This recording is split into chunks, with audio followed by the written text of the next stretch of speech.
Good afternoon, Jonzi. How you doing, sir? You well? Yes, Joe. Great to see you, man, on this annual occasion. Of course, always the way. You know, like I know summer's coming when I get that email that Jonzi D is available for interview.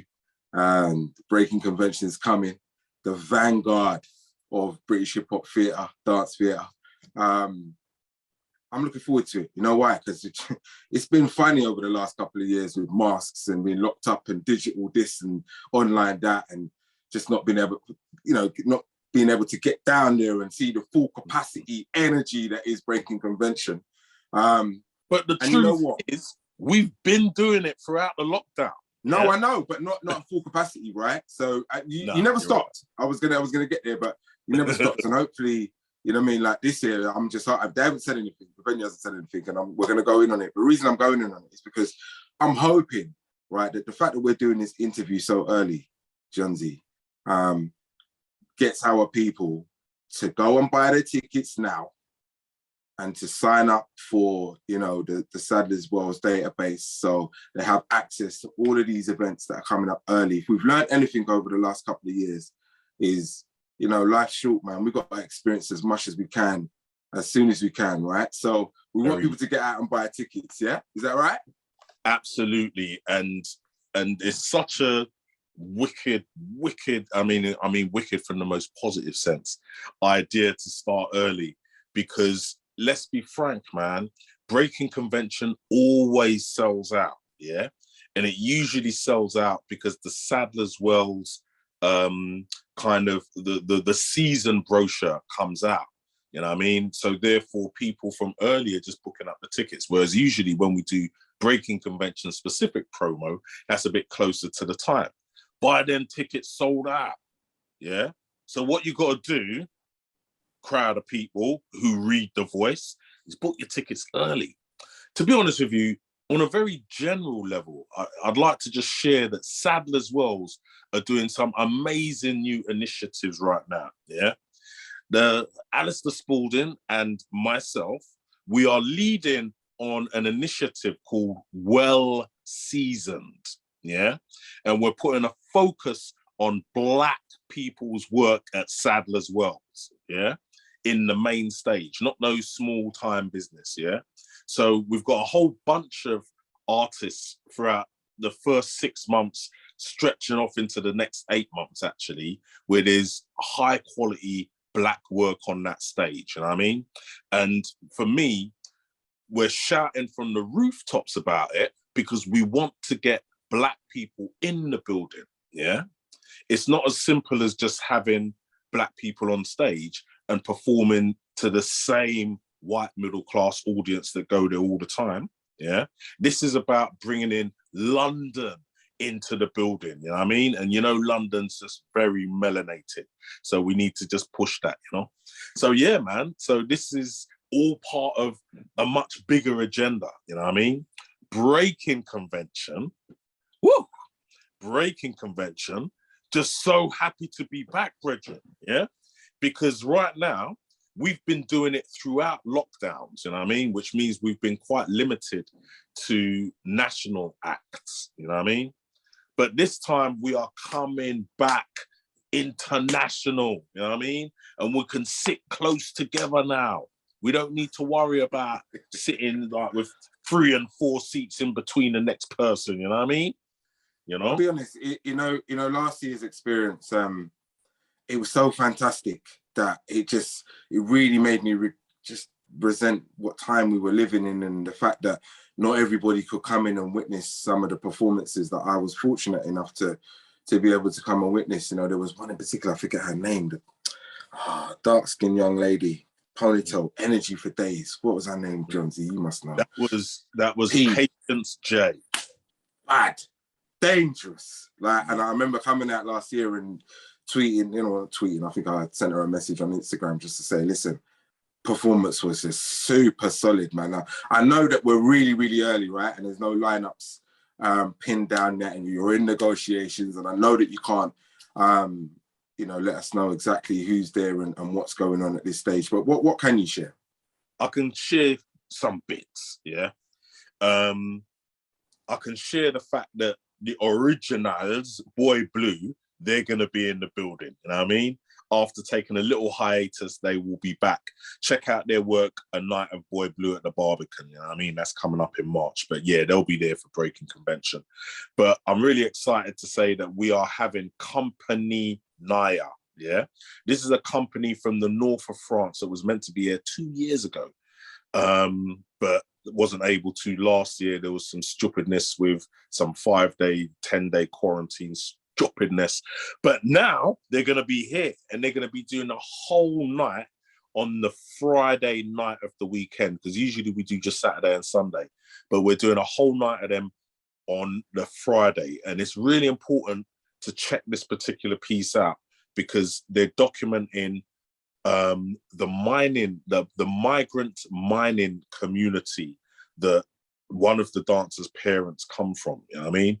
There was a whole bunch of North African migrants in the north of France that were basically sent down the mines, and that was where they was working from. And there's elements of resistance, you know what I mean, where they had to actually have an uprising. Something to do with their pay was bad. You know how these capitalists go on anyway, you know what I mean? So yeah, they're presenting this piece that is beautifully executed, which really takes us down the mines, and they use their breaking technique, which they're very highly proficient with, to tell us these stories. So very excited about that. I mean, you have to buy your tickets for that one in particular. But then you don't forget the rest of the weekend, because we will have a crew from, well, a duet actually, an Australian choreographer and a guy from Cambodia, and the next guy who's based in Australia, but I think he's Vietnamese. But they do a duet called Tiny Cities, yeah? And this is a very exclusive piece because only 100 people can see it, and we're showing it in the smaller theatre 3 times, yeah? So in the Lillian Baylis, as part of Sadler's Wells, it will be shown there, and you watch the piece in the round.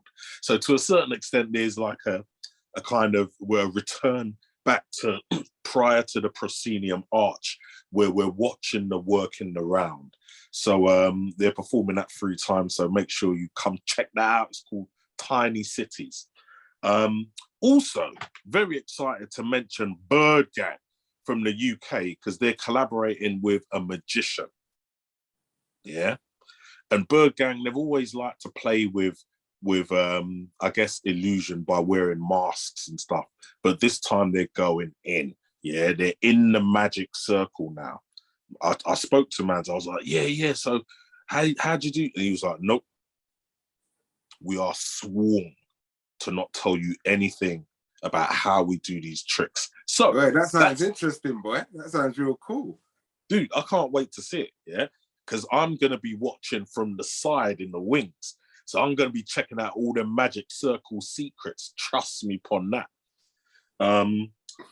Also, one artist that I definitely want to mention is a woman called Kate Luzan.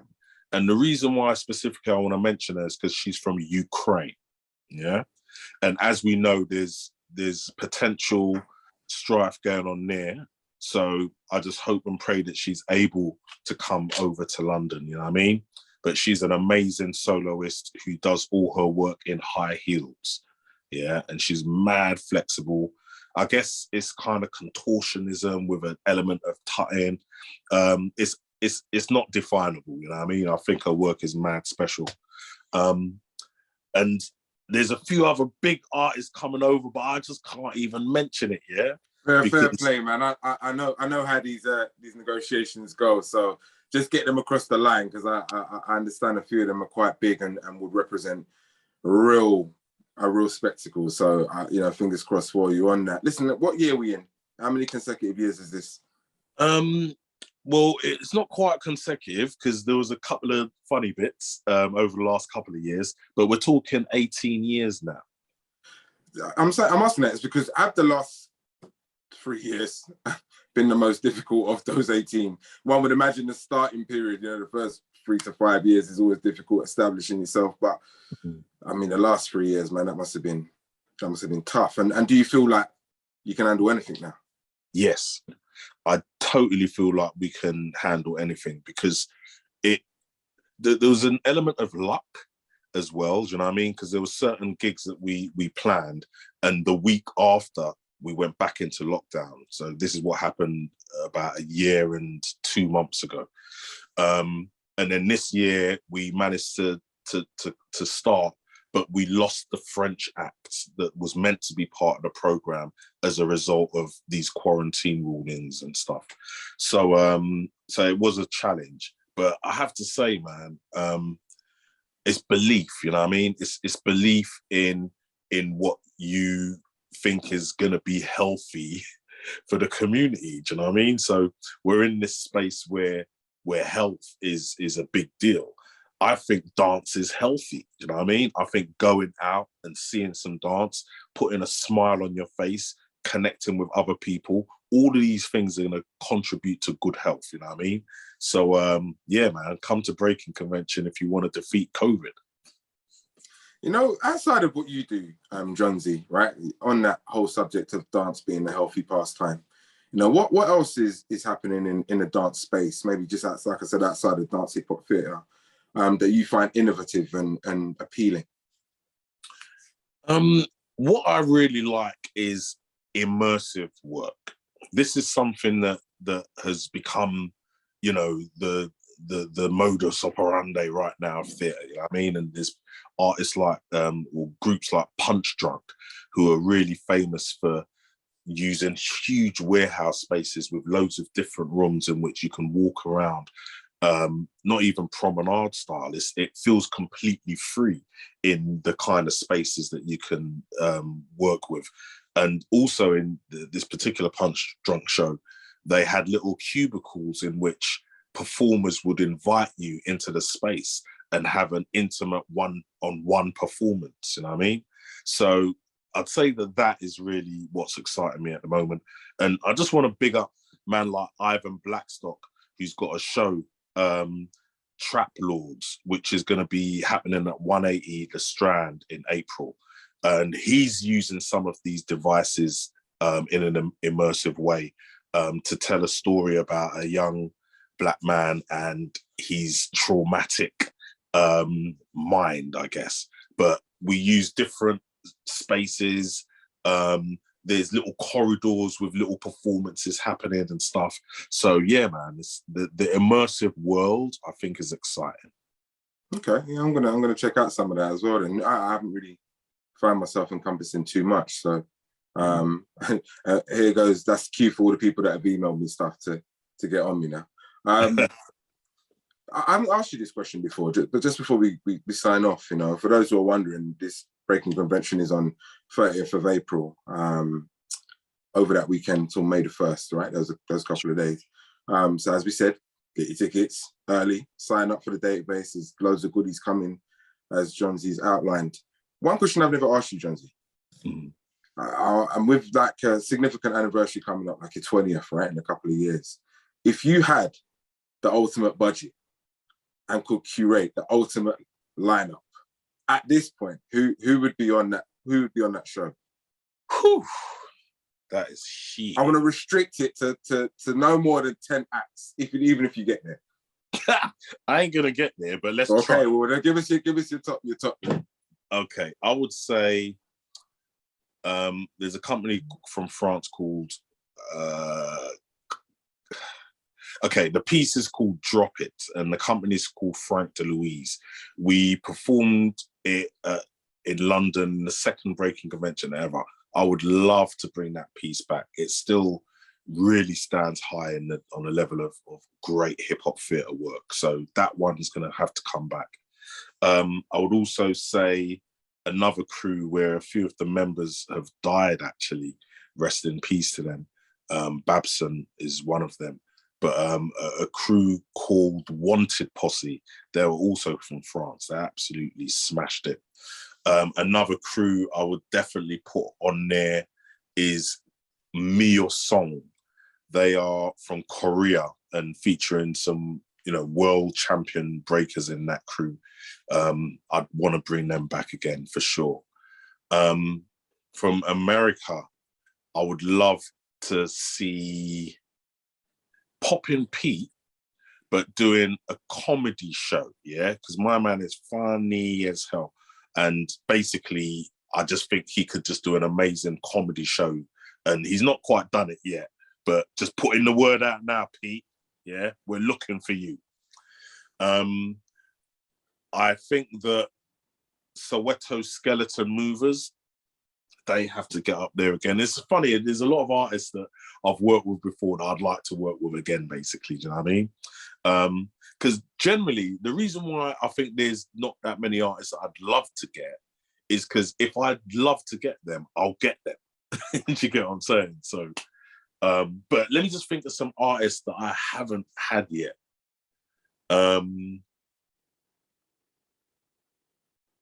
You know what? There ain't none. I'm sorry to say. I mean, talk your stuff. Talk your stuff, Jonzi. Let the world know, innit? Like, you touch base with the best, the world's best. It's all good. Your network, your black book is deep. I get it. Yeah. But that's why I'm asking you, because I'd love to see you pull off the ultimate show just to see what that would look like. I know your attention to detail. I know how much of a well, you're a standard bearer, my friend. So, you know, it would be interesting to see if you had an unlimited budget and you were able to curate this ultimate show. I know people would come and see it. You'd fill most venues. That wouldn't be a problem. So maybe something to put out there. I'd say that was my last question, but I've got one more last question. So where's Poppin then? Because you mentioned France, Korea. Where's Poppin right now? 2022. Who's doing it dance-wise? Poppin? Yeah, who's not just popping as in style. Like what's hot? Yeah, who's hot? Yeah. Okay, I would say that the Afrobeat dance movement is killing it right now. Yeah. We've got you know what? I'm gonna mention somebody else who's gonna be there. Curtis Swift and his crew, Home Bros, yeah? And they're not all boys, yeah? There's enough girls in this crew. But Home Bros, they're gonna be doing Breakin Convention. And them mans, they've got this flavor where they fuse Afrobeat with crump dance, yeah? So I've not quite seen that fusion before, do you know what I mean? But them mans, they're based in East London and they're just killing it with that. But they're going to be at Breakin Convention as well. So yeah, I'd say that the Afrobeat thing, and as you said, Patience J, that's what she's doing, you know what I mean? And she's just killing it with that. And it's one of those dance styles which is as easy as it is difficult, yeah? Because it could be just this, yeah?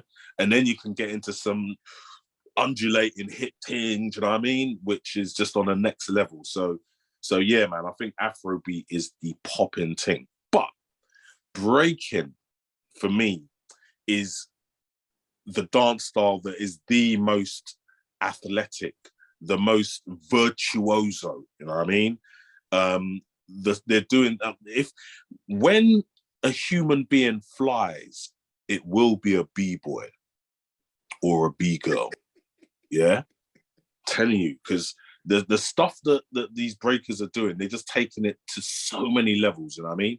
So, you know, breaking is my main dance, personally, you know what I mean? But, you know, it's hard to put a ring around anything that comes from the African diaspora. Jonzi D, as always, man, it's been a pleasure talking, getting into all things dance. We're probably going to catch up closer to the time when a few more acts and stuff have been confirmed. Unless there's anything else you wanna share with us. I'd love it if you could get us some tickets to go and see some football one day. Down at the Spurs. I'd love that. Consider it done. Daniel Levy, you've heard it here, mate. I can't believe it. I believe in Levy. Don't be one of them ones that gets on the your transfer window and starts getting on his case. The man knows what he's doing. Let him work. Jonzi, been a pleasure, man. Speak soon. Peace and love, bro. Listen.